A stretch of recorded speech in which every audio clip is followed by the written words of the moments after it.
Listen, I know what I'm about to ask you is not your conference, but it is our sport here. But what happened at UNLV, where the quarterback says, I'm leaving, I'm redshirting because I didn't get the money I was promised, and goes into the transfer portal. This is new, and I'm wondering how that piece of news hit you, Greg Sankey.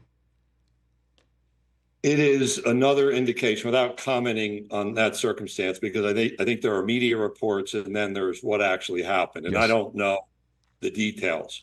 But let's just back up. And I've probably said this before. You think, Rich, about the layering of issues we have. We have post-COVID eligibility where people have been around longer.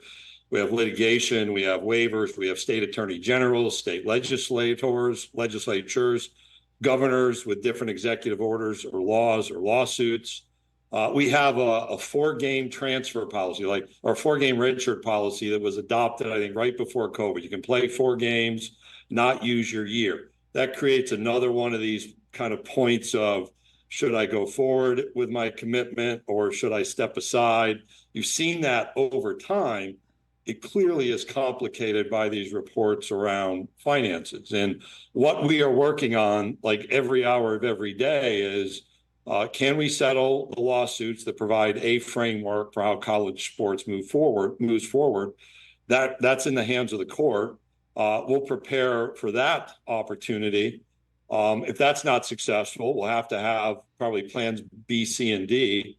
I do think what's really important from a Southeastern Conference perspective is we should be in control of our decision making. We shouldn't be farming that out to some third party or some other entity. And I think we collaborate well with our colleague conferences, but we shouldn't be looking for some magic solution from outside the influence area of college sports. No, and the perfect way to, for me to go where I've been thinking and have mentioned to you is, yes, figuring out what's good for the SEC within the SEC. You have your member schools that have many of them, if not most, if not all, the same issues amongst all these other aspects of the business that you just listed off. And then you have a Big Ten working group, correct? You and Tony Petitti have a working group. I'm wondering, are you talking about the same exact stuff with him? We're careful. Yeah, we're careful because we do have responsibilities from a legal standpoint where you can't just have a free-flowing conversation about everything. The Big Ten and the ACC and the Big 12 and the Mountain West and the Mid-American Conference, they all have to make decisions within their context, and we're very careful about accessing the right legal guidance. But we announced back in February the formation of an advisory group because we are walking into or towards a new model. At that time, discussions about whether we would settle or not. There's been an agreement around settlement. Again, will the court authorize that to move forward? There are parts of that settlement that we can work on collectively. One of the lessons for me over what is now a long career is the really big problems in this world are not resolved in big rooms filled with people. You have to refine your thinking. For no other reason than trying to refine our thinking and bring people into that conversation. That's why we formed the advisory group. I think that's healthy. That's not a threat. I recognize people can perceive it that way, but we need some deep, in-depth thought among a small group of people, and it can populate itself outward. And others outside of our group may have ideas that can help guide us forward. I think that's very healthy, and I think that's a leadership responsibility that we have. Well, if I'm not mistaken, the working group was formed based on a frustrating experience you had in one of the aforementioned big rooms with a lot of people. If I'm not mistaken, I heard that story at one of your press conferences. Can you give me that story here so it can inform the way I ask my next couple of questions here, Commissioner? Well, there are probably a couple of experiences.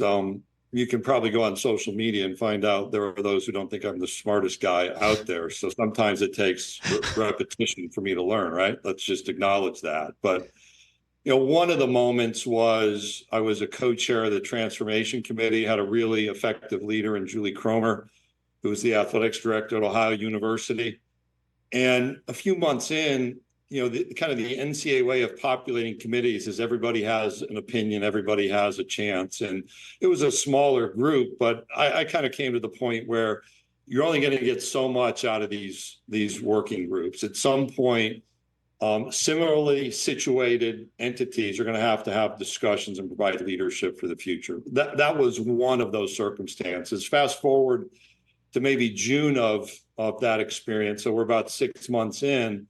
And as we populated some ideas at an NCAA council meeting, which is where all 32 conferences are represented, the level of pushback on what would be modern concepts was enormously frustrating. And, there's no sense in making like my list of complaints. I have to turn the page and work forward. And part of refining and working with the Big Ten appropriately is to see, can we populate some ideas? And candidly, I think it's been helpful to generate conversation between our presidents and our athletics directors, do that carefully, do that cautiously, and hopefully help lead and guide some others, but take their input at the same time. Well, I mean, taking all of what we've just discussed in and how, you have realized I've got my member schools within the SEC. I need to figure out what's good for the SEC, and this is the way I'm going to operate here. And then you've got a working group with the Big Ten, and not to put any words in Commissioner Petitti's mouth, but I'm assuming if there was a Venn diagram of his concerns and your concerns, it might be two circles on top of each other. And then we find other members in other conferences who have similar aspects of their programs.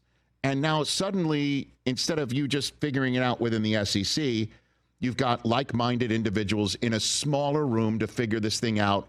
And then that group then names a commissioner for everything. That's the way it seems.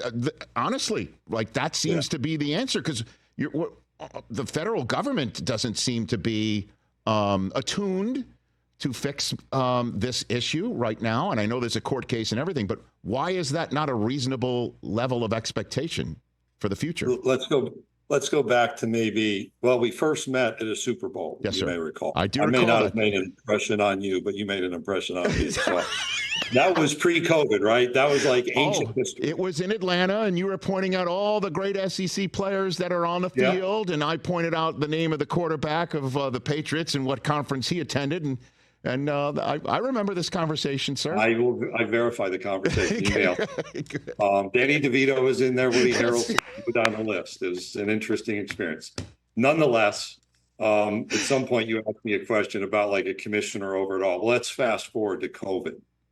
The notion that format, that one, and people call it a czar, so I give you credit for calling him commissioner, would dictate policy that plays out equally across the country, given the diversity that's present in higher education, I don't think is consistent with reality. I think it's right to ask the question, but you have to think about people ceding authority to a centralized entity. So let's go back to a reference I made a moment ago, where state attorneys general or state legislatures or governors are saying you can or cannot do this under this centralized NCAA structure. That difficulty would exist in this centralized commissioner model. That's why we've attempted to be careful in our thinking that it is an advisory group. It can populate ideas. We don't have authority, because we have to go back through a process to make those decisions, whether it's in our conferences individually. Perhaps we can bring some states into that conversation. Perhaps it's appropriate for a national conversation. It's just a really difficult proposition. And that's where I go back earlier as well to say our conference needs to make sure that we take responsibility for decision-making in a really important time of change, acknowledge decisions that haven't been made. We have to make a set of decisions in a matter of months that represent, in the old college athletics model, decades of change. And we accept that responsibility, and we have to be after that work every day. Catch the Rich Eisen Show every single day on the Roku Channel, 12 to 3 Eastern, for free.